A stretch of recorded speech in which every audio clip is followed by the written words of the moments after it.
무더위에 어떻게 잘 지내셨습니까? 예, 요 며칠 사이는 그래도 조금 선선했었는데 앞으로 남아있는 여름도 건강하게 나시기를 기도하겠습니다. 오늘 우리에게 주시는 하나님의 말씀을 우리가 함께 읽었는데요.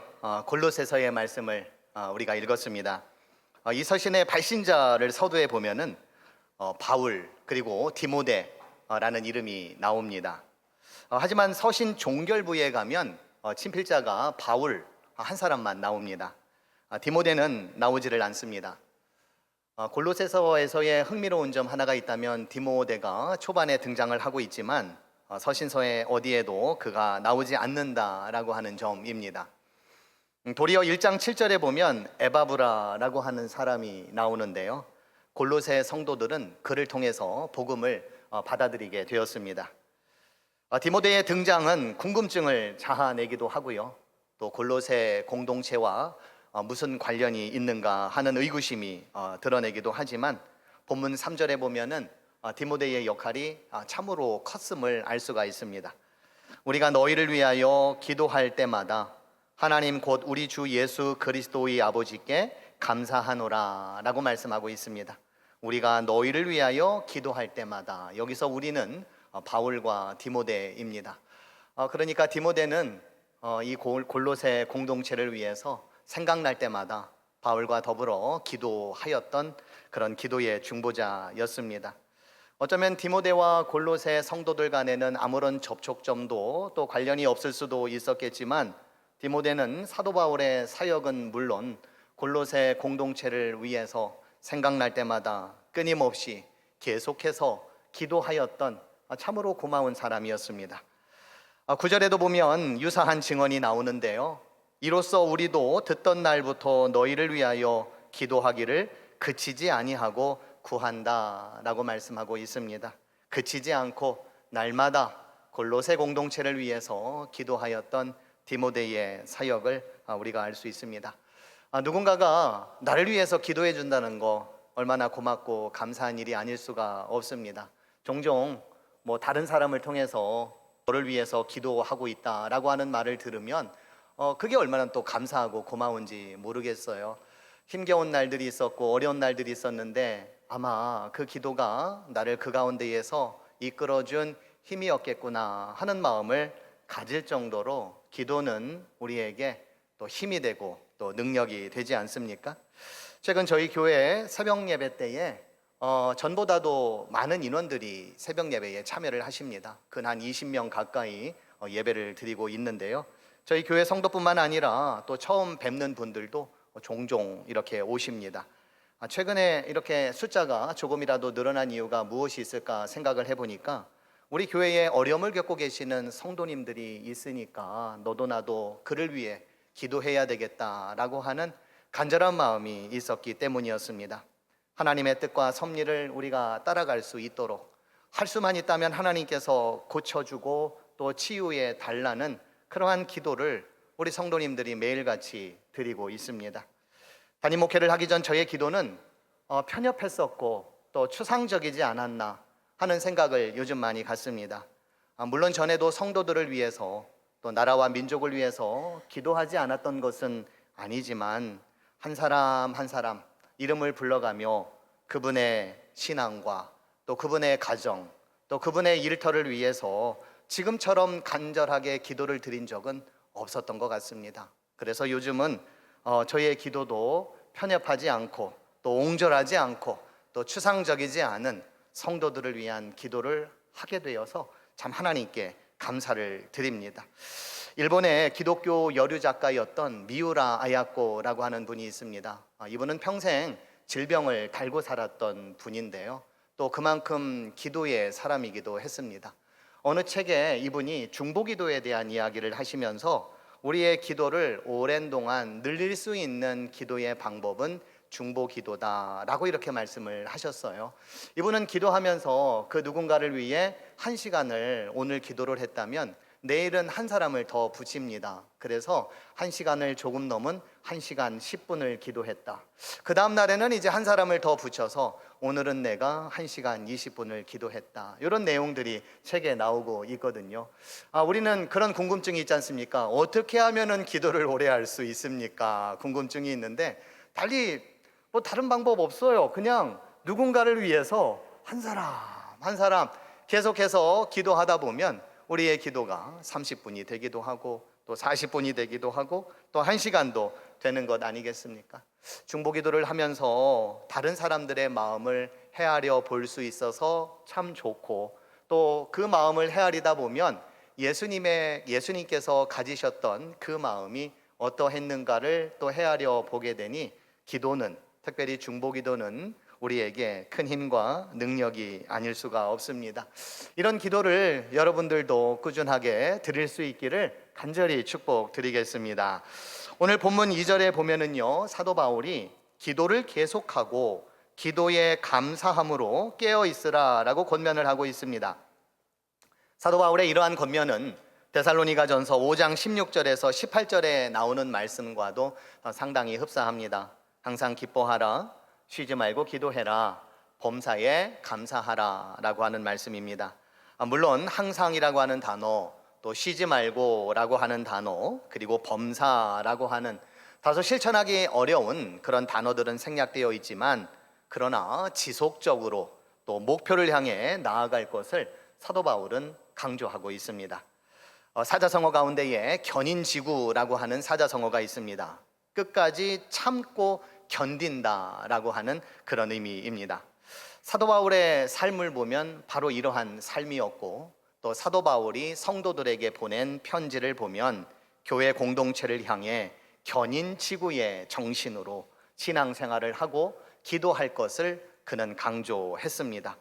로마서 12장 12절에 보면 소망 중에 즐거워하며 환난 중에 참으며 기도에 항상 힘쓰라 라고 말씀하고 있고요, 에베소서 6장 18절에서는 모든 기도와 간구를 하되 항상 성령 안에서 기도하고 이를 위하여 깨어 구하기를 항상 힘쓰며 여러 성도를 위하여 구하라 라고 말씀하였습니다.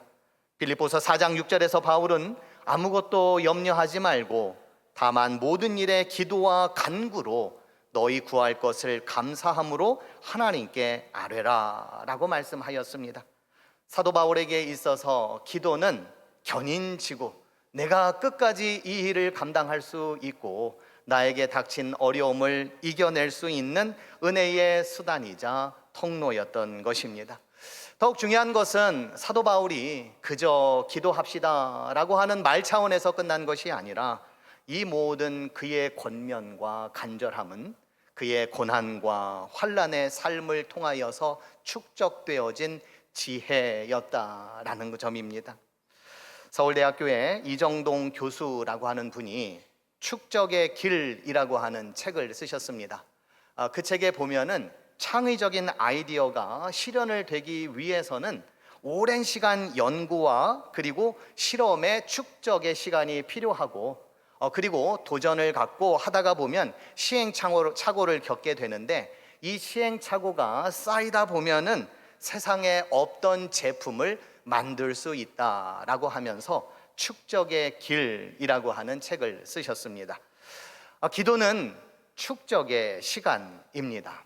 모두 다 헤아릴 수는 없지만, 그리고 모두 다 이해할 수는 없지만, 하나님께서는 우리의 인생을 풀어주실 것을 믿고 하나님과 시간을 갖고 또 하나님과 씨름도 하고 하나님과 줄다리기를 하면서 쌓아가는 시간이야말로 기도입니다.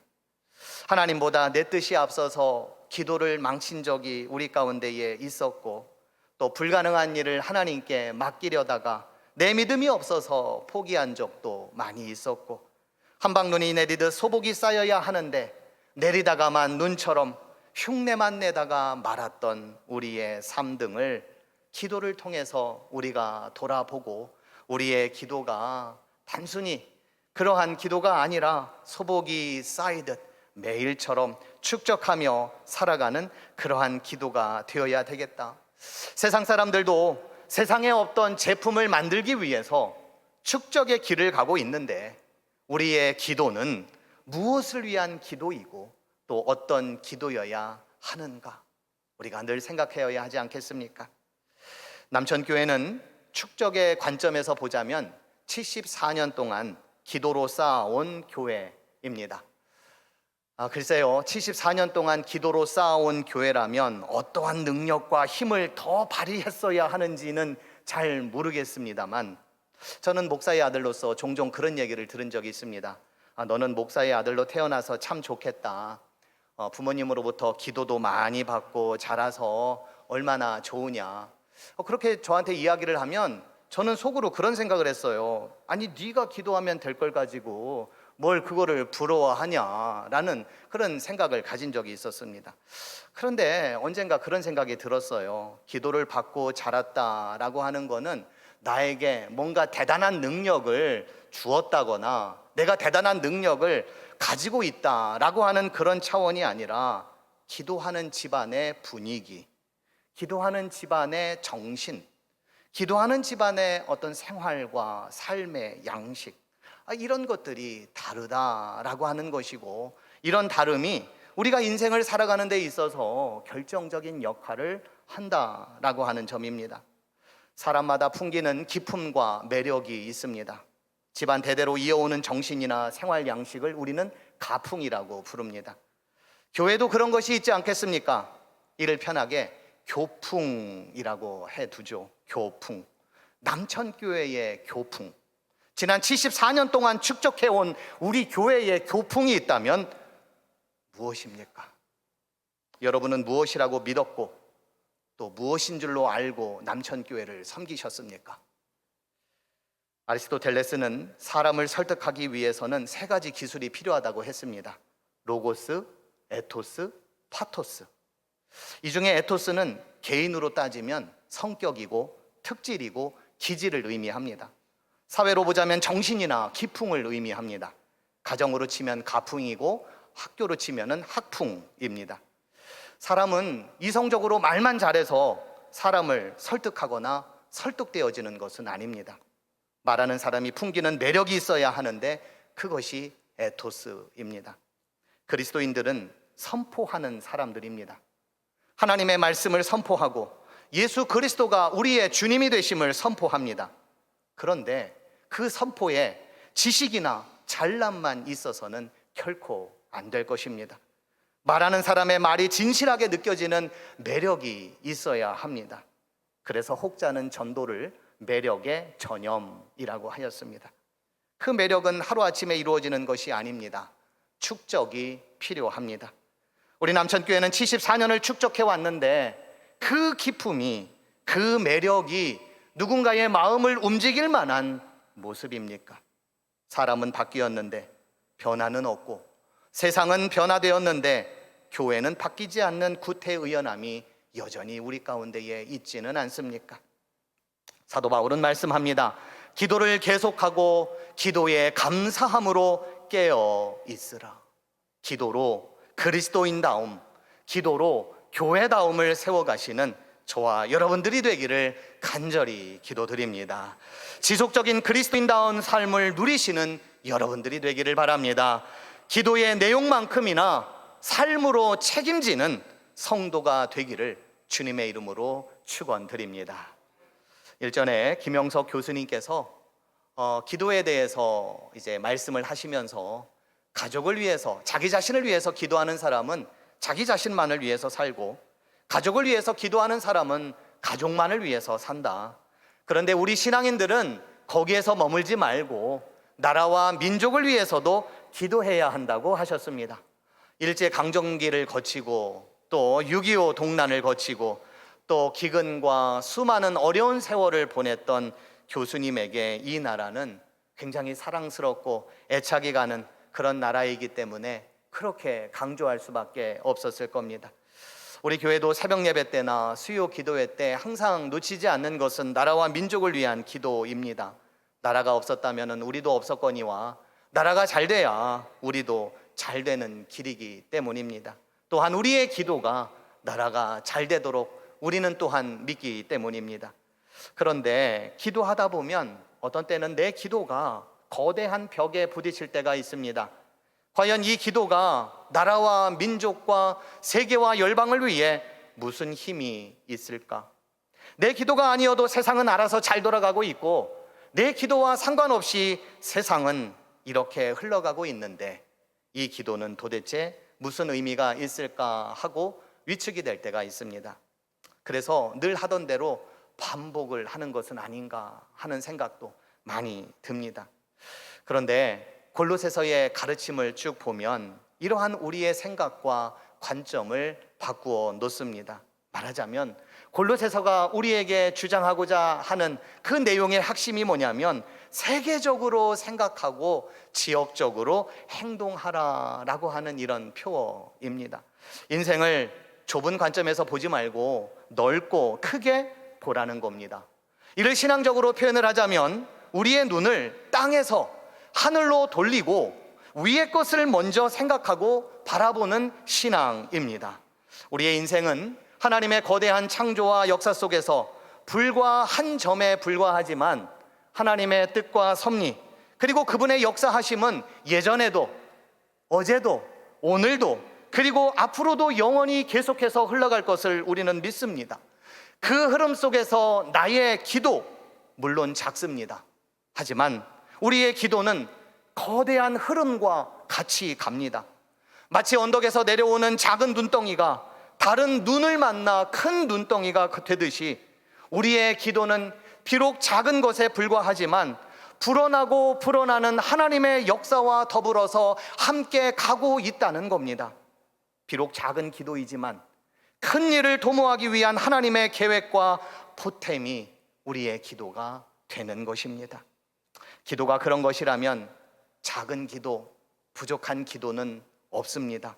우리의 기도는 우주보다 크신 하나님과 잇대어 있기 때문입니다.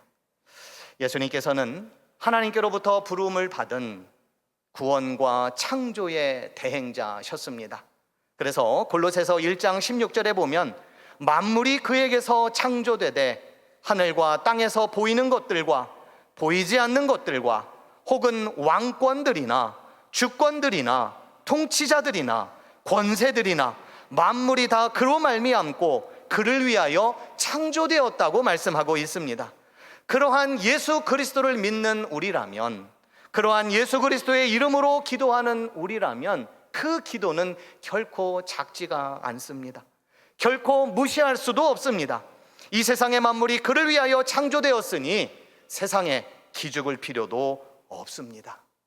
우리의 기도는 하나님의 형상이요 교회의 머리가 되시는 예수 그리스도 안에서 이루어질 것을 믿고 나아가는 기도여야 할 것입니다. 본문 3절에서 사도 바울은 말하기를 또한 우리를 위하여 기도하되 하나님이 전도할 문을 우리에게 열어주사 그리스도의 비밀을 말하게 하시기를 구하라. 내가 이 일 때문에 매임을 당하였노라 라고 말씀하였습니다. 바울은 골로새 성도들에게 기도를 요청하고 있습니다. 처음에는 자기와 디모데가 얼마나 이 교회를 위하여 끊임없이 기도하고 있는지를 이야기하더니 이제는 이들로부터 중보 기도를 요청하고 있습니다. 사도행전에 보면 초기 그리스도인들의 특유의 어떤 삶의 모습이 나오는데요, 중보 기도에 대한 헌신이었습니다. 사도행전 1장 14절에 보면 여자와 예수의 어머니 마리아와 예수의 아우들과 더불어 마음을 같이하여 오로지 기도에 힘쓰니라 라고 하면서 예수님의 가족을 중심으로 기도하는 내용이 나오더니 사도행전 2장 42절에 가면 사도의 가르침을 받은 수많은 신도들이 서로 교제하며 떡을 떼며 오로지 기도하기를 힘썼다고 말씀하고 있습니다. 적은 숫자든 그리고 많은 숫자든 중요한 것은 기도하기에 힘썼다라는 내용입니다. 그러던 것이 사도행전 6장 4절로 가면 사도들도 오로지 기도하는 일에 힘을 썼다고 증언하고 있습니다. 여기서 반복되는 단어가 있습니다. 힘썼다는 겁니다. 기도에 힘을 썼다. 기도하는 일에 힘을 썼다. 끊임없이 꾸준히 집중적으로 해야 될 것은 오로지 기도하는 일에 힘을 쓰는 것이었다 라는 겁니다. 기도에 대한 이러한 각오 없이 할 수 있는 일이 무엇이 있겠습니까? 설사 어떤 일을 우리가 이루었다 하더라도 대단한 각오와 결단과 기도 없이 이루어낸 결과라면 그것이 우리에게 어떠한 감동을 선사해 줄 수 있겠습니까? 바울은 전도의 왕이었습니다. 그의 발이 닿지 않는 곳이 없을 정도로, 심지어 다른 사람이 깃발을 먼저 꽂았다면 나는 거기에 가지 않겠다고 바울은 전도의 열정을 뿜었던 사람이었습니다. 그 정도의 베테랑이라면 어디에 가서라도 전도를 잘할 수 있을 텐데 그는 도리어 성도들에게 기도를 요청하고 있습니다. 우리를 위하여 기도하되 하나님이 전도할 문을 우리에게 열어주사 그리스도의 비밀을 말하게 하시기를 구해 주십시오. 이 간절함과 이 절박함이 여러분들 느껴지십니까?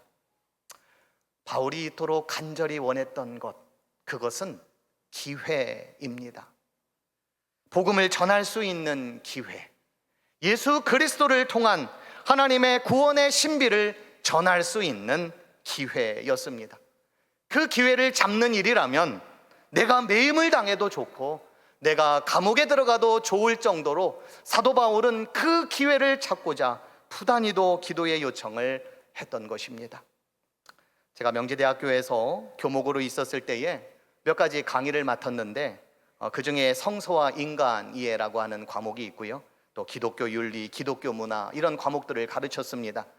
대부분의 학생들은 비기독교인이었기 때문에 그 시간을 즐거워하지 않았습니다.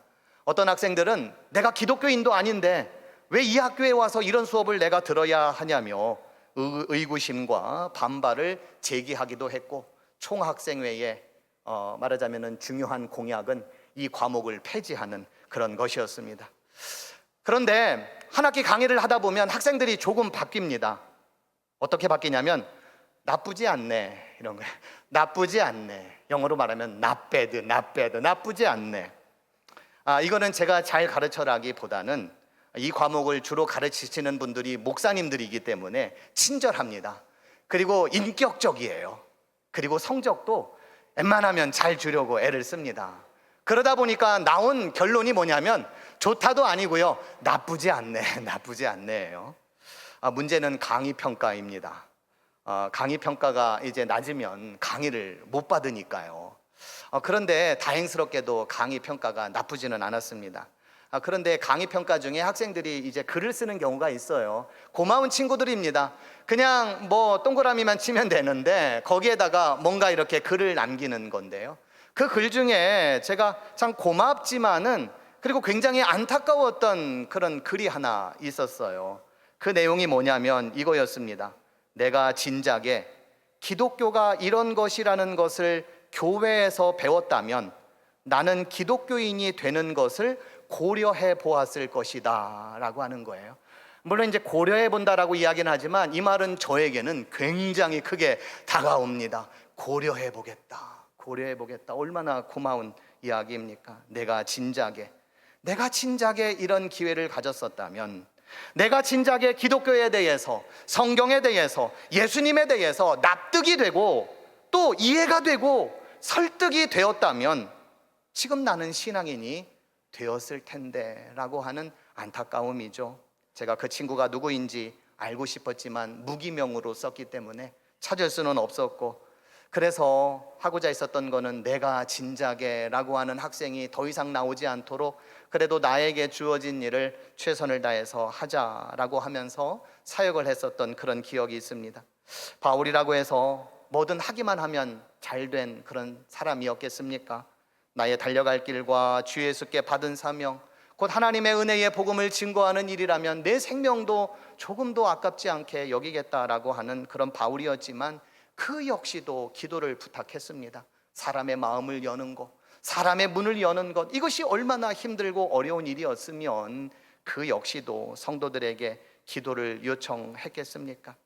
하나님께서 바울을 통해 예수 그리스도의 복음이 전해질 수 있도록, 그 복음으로 말미암아 전도의 문이 생기는 기회가 생길 수 있도록 바울은 간절히 바랬고, 이것이 꼭 이루어지는 일이라면 성도들을 위해 끊임없이 중보의 기도를 요청했습니다. 기도를 하는 것도 중요하지만 기도해 달라라고 요청하는 것도 참 중요합니다. 왜냐하면 그것이 거룩한 부담이 되기 때문에 그렇습니다. 기도해야지, 그래 내가 기도해 줘야지 라고 하는 그러한 마음을 생기게 하고 기도하게끔 하는 그런 동기가 되게끔 하니, 우리는 끊임없이 누구를 만날 때마다 기도해 주십시오, 나의 이것을 위해서 기도해 주십시오, 이렇게 부탁할 수 있는 여러분들이 되기를 바랍니다. 우리 남천교회가 진작에 했어야 할 일들이 있다면 무엇이 있습니까? 여전히 차일피일 미루고 있는 일들이 있다면 무엇이 있습니까? 우리 가운데에 복음 전도를 가로막고 있는 일이 있어서 과감히 내려놓아야 하는데 내려놓지 않은 것이 있다면 무엇이 있습니까? 나중에 가서야 진작에 그랬을 걸 후회하지 마시고 지금 당장 기도하면서 그 길을 열어가시기를 간절히 바랍니다.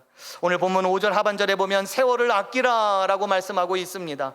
이것은 다가오는 모든 기회를 재빠르게 붙잡으라 라고 하는 그런 의미입니다. 우리 가운데에 늘 오는 것도 아니고 날마다 있어지는 것도 아닌 이 기회를 우리가 놓치지 말고 재빠르게 붙잡으라 라고 말씀하고 있습니다.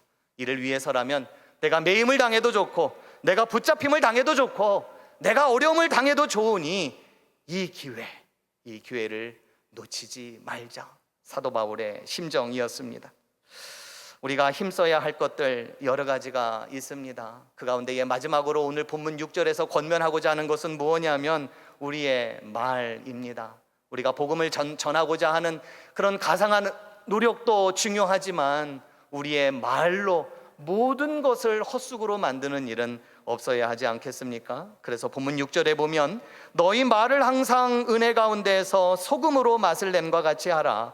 그리하면 각 사람에게 마땅히 대답할 것을 알리라 라고 말씀하고 있습니다. 말씀만 잘해도, 좋은 말만 해도 하나님께서 그 말을 통하여 역사하신다라는 이야기이죠. 그리스도인의 말은 은혜가 있어야 합니다. 또 감사로 충만해야 합니다. 믿을만하며 덕을 세울 수 있는 그런 말이어야 합니다.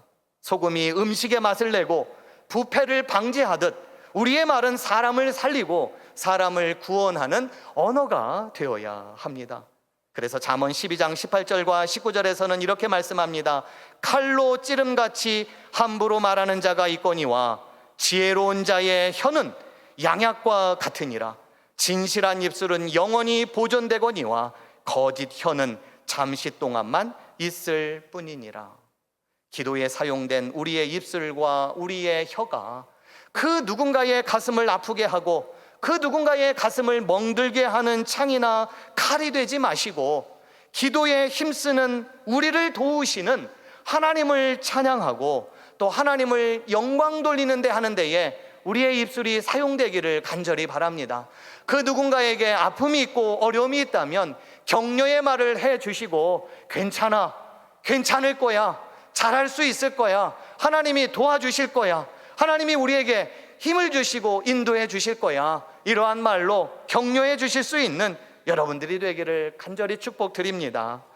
하나님의 역사 속에서 2025년을 살고 있는 우리가 기도에 힘을 써야 하는 이유는 수없이 많습니다.